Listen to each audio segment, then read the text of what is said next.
Mailchimp Dynamic Content Option tutorial. Hello guys and welcome to this new tutorial. In today's video I'm going to show you how simple and easy it is to activate or set up the dynamic option or content option within our Mailchimp account. In these new versions of Mailchimp, we have the new editor, which is going to be represented within this one. So I'm going to click on edit.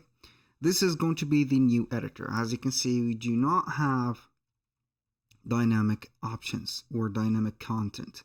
We have only the simple content.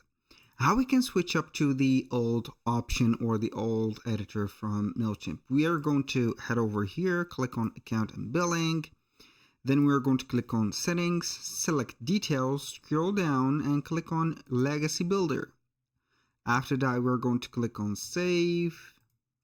Here it is going to be saving up the builder. Now we're going to head over to create a new regular email.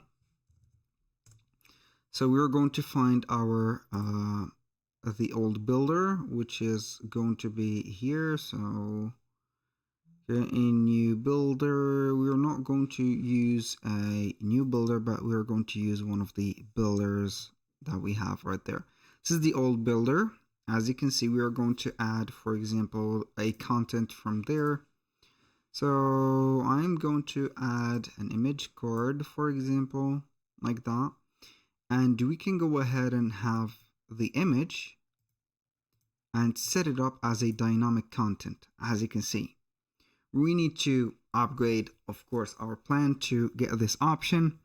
As you can read, dynamic content with merge tags and group helps you easily personalize emails to different contacts in one go. That is more relevant to content, the better the result.